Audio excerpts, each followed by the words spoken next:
اهلا ومرحبا بكم في بودكاست جديد من مساحه انوثه. غادي نكملوا ديما في السلسله ديال الانوثه، واليوم غادي نهضروا على الانوثه المتوازنه. كيفاش نكونوا انثى ناعمه قويه، ماشي ضعيفه، حيتاش في الوقت اللي فيه حنا دابا ولات الانوثه كنفهموها بواحد الطريقه اللي غريبه، فحال كانها انثى بالشكل ديالها، بطريقه اللبس ديالها، بالمشيه ديالها، بالصوت ديالها.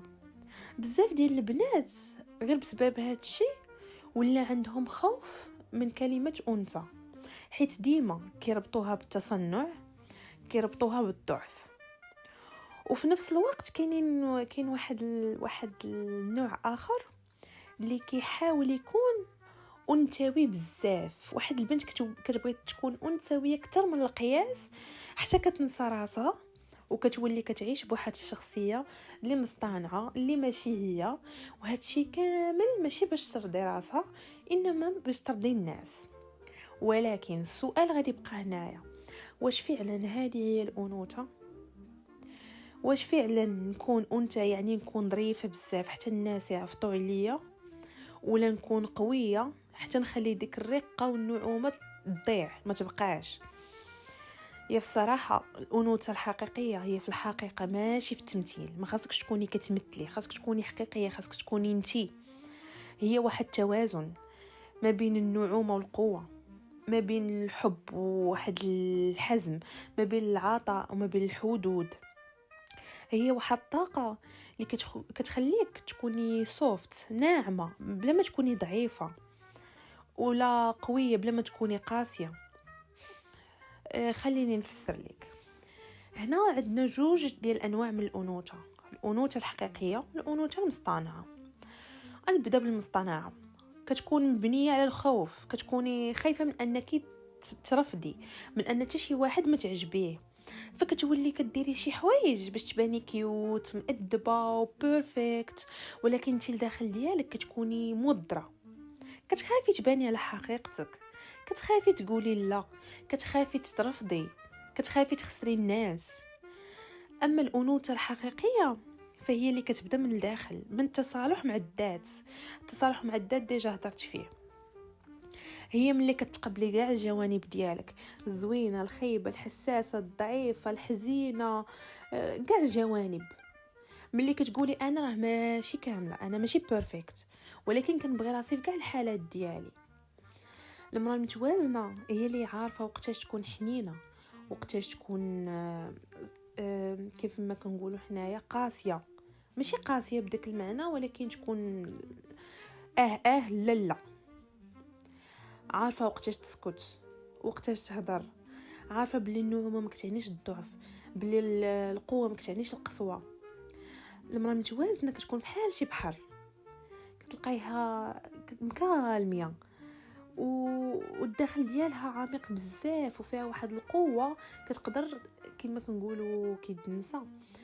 هاد كيد النساء اغلب البنات اللي كيخدموه هما اللي كتلقاهم فيهم الانوثه، طاقه الانوثه، هما اللي كتلقاهم كيخدموا داك الكيد. يعني عندهم واحد القوه تقدر تغرق بها العالم، تغرق بها الدنيا كامله، ولكن كتعرف كيفاش تحافظ على راسها وعلى السلام الداخلي ديالها. خليني نعطيك غير امثله صغيره. فاش شي واحد غيجرحك يقول لك واحد الكلمه، الانوثه المصطنعه غتخليك تسكتي باش ما تبانيش راكي مقلقه، باش داك الانسان اللي هو قالها لك ما غاديش ما تقلقيش، ما تخسريش.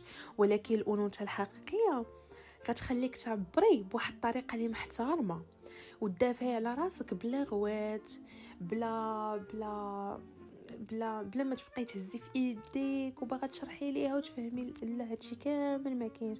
بالعكس كتكوني هاديه محترمه وكتدافعي على راسك بلا ما تغوتي، بلا حتى شي حاجه. المثال الثاني، فاش كتكوني في واحد الغولاسيون، الانوثه المصطنعه غادا تخليك ديري المستحيل باش داك الانسان يتعجب بك، ولكن الانوثه الحقيقيه غتخليك تكوني طبيعيه، ما كتخسريش راسك باش تربحي شي واحد اخر. فاش غتعياي مثلا، غتعياي من واحد الحاجه صافي عيتي من واحد الخدمه، عيتي من واحد الانسان.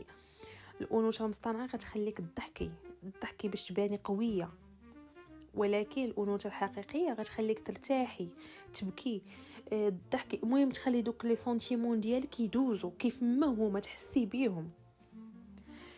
الانوثه الحقيقيه ما كتحتاجش واحد المجهود، هي ملي كتولي حقيقيه كتكوني انثى بلا ما تحاولي.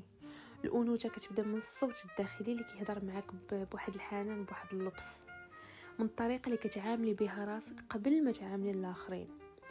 وهنا في كيدخل التوازن. دابا انا هضرت على الانوثه المصطنعه والانوثه الحقيقيه، هنا غادي نهضر لك على التوازن. كيفاش توازني راسك؟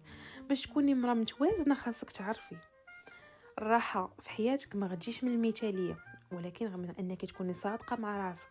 خاصك تعلمي توقفي على رجليك بلا ما تفقدي ديك الكيوتنس ديالك، ديك الرقه ديالك.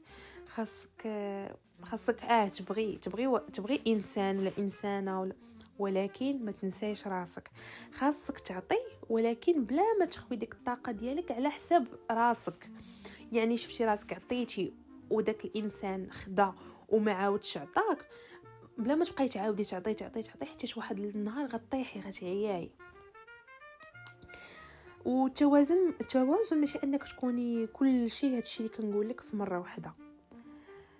خاصك انتي تعرفي كل نهار شنو غتحتاجي في داك النهار، شنو الروح ديالك محتاجه وتعطيه ليها.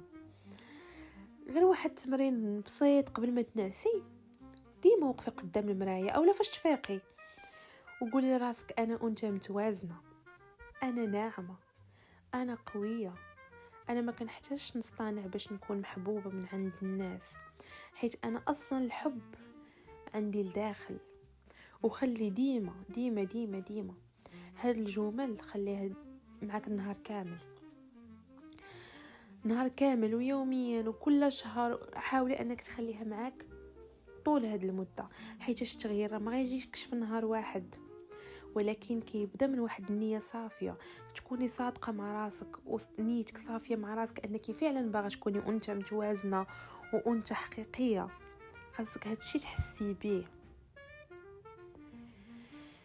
و شنقول دابا من غير انه الانثى الحقيقيه هي راه ماشي واحد الهدف، هي راه رحله اللي كتخليك ترجعي لديك الروح، لذاك الجزء منك اللي كان كي ديما كيعيط لك غير باش ترتاحي. عافاك ارتاحي باش تعيشي في واحد الراحه بلا ما تمثلي على راسك، بلا ما تحاربي مع راسك. وشكرا بزاف حيت سمعتي هادشي حتى الاخر. و كوني ديما كتفكري بلي ما كتحتاجيش تكوني انثى مثاليه، كوني غير انتي وغادا تكون عندك واحد الطاقه اللي انتي غادا تعجبي من راسك فيها. وشكرا بزاف، بسلامه.